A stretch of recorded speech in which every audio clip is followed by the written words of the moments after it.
फिलिस्तीन के युद्धग्रस्त गजा में भूखमरी से होने वाली मौत का सिलसिला शुरू हो चुका है। फिलिस्तीनी स्वास्थ्य मंत्री माजिद अबू रमदान ने बताया कि हाल के दिनों में गजा पट्टी में भूखमरी से संबंधित कारणों से कम 29 बच्चों और बुजुर्गों की मौत हो चुकी है। उन्होंने चेतावनी दी है कि हजारों अन्य लोग भी इस संकट का शिकार हो सकते हैं, क्योंकि क्षेत्र में सीमित सहायता पहुंच रही है। स्वास्थ्य मंत्री का कहना है कि संयुक्त राष्ट्र के सहायता प्रमुख ने बीबीसी को दिए गए एक बयान में 14,000 शिशुओं की मौत की आशंका जताई थी, जो बिल्कुल वास्तविक है। हालांकि उन्होंने कहा कि यह संख्या वास्तविक स्थिति को नहीं दर्शाती है, जो और भी विकराल है।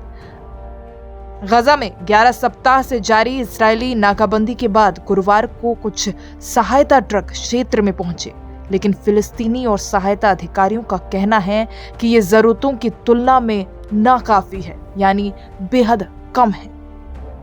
90 से 100 ट्रक मदद लेकर पहुंचे।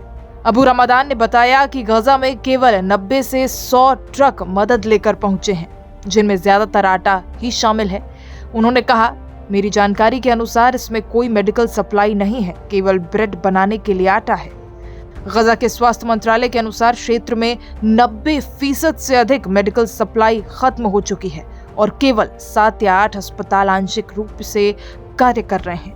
मौजूदा सहायता सागर में बूंद के समान बताई जा रही है। एक अनुमान की माने तो इस खाद्य संकट को टालने के लिए प्रतिदिन 500 सहायता ट्रकों की आवश्यकता है। गजा के निवासी अहमद अबेद अल-दयाम का कहना है, हमारे घर खाली हैं, कोई रोटी नहीं है और हमारे बच्चे भूखे हैं।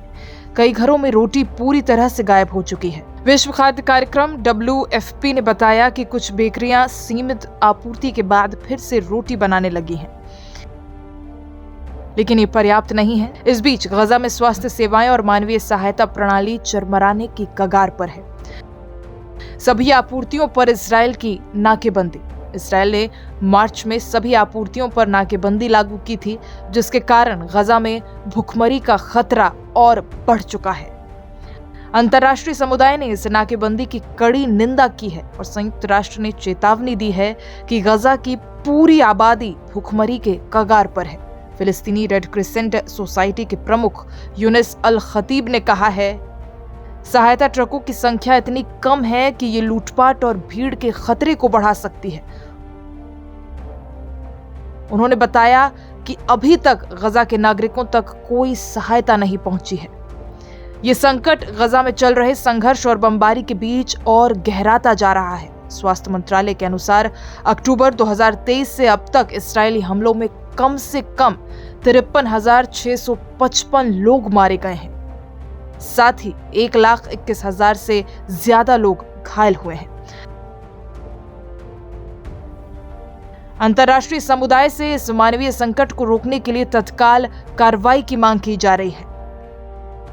गजा के सबसे बड़े अस्पताल में बड़ी तादाद में कुपोषण से पीड़ित बच्चे भर्ती।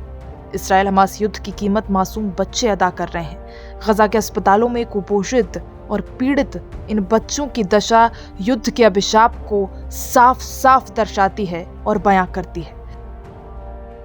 अपनी 2 साल की बेटी की कमजोर बाहें पकड़कर अस्मा अल अर्जा उसका कपड़ा ऊपर करके उसकी उभरी हुई पसलियां और फूले हुए पेट को दिखाती है। बच्ची अस्पताल के बिस्तर पर लेटी है, गहरी गहरी सांसें लेती है और फिर बेकाबू होकर रोने लगती है। ऐसा पहली बार नहीं है जब मयार कुपोषण से जूझते हुए गजा के अस्पताल में आई हो, लेकिन इस बार 17 दिन अस्पताल में बिताना उसके लिए काफी मुश्किल रहा। उसे सीलिएक रोग है, जो कि एक ऑटो इम्यून विकार है, जिसमें ग्लूटेन, गेहूं और जौ में पाए जाने वाला एक तत्व के सेवन से शरीर की प्रतिरक्षा प्रणाली अपने ही स्वास्थ्य कोशिकाओं और उत्तकों पर हमला करने लगती है। इसका मतलब है कि वो ग्लूटेन यानी गेहूं, मैदा, सूजी आदि युक्त भोजन नहीं खा सकती और उसे विशेष भोजन की जरूरत है। मगर 19 महीने के युद्ध और इस्राएल की कठोर नाकाबंदी के बाद युद्धग्रस्त क्षेत्र में उसके लिए खाने के विकल्प बहुत कम बचे हैं और जो उपलब्ध है वो उसे पचा नहीं पाती। खान यूनिस के नासिर अस्पताल में मयार के बगल में बैठी उसकी मां ने कहा, उसे डायपर, सोया दूध और विशेष भोजन की जरूरत है। सीमा बंद होने के कारण ये सरलता से उपलब्ध नहीं है। जहां ये चीजें उपलब्ध हैं, वहां वो काफी महंगी हैं, जिन्हें मैं वहन नहीं कर सकती।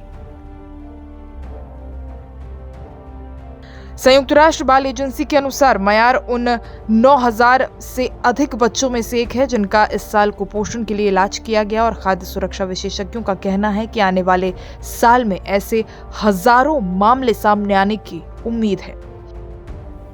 WHO ने पिछले सप्ताह कहा था कि लोग पहले से ही भूख से मर रहे हैं। फलस्तीनी क्षेत्रों के लिए संयुक्त राष्ट्र जनसंख्या कोष के प्रतिनिधि नेस्टर ओवो मोहांगी का कहना है, जहां भी देखो लोग भूखे हैं।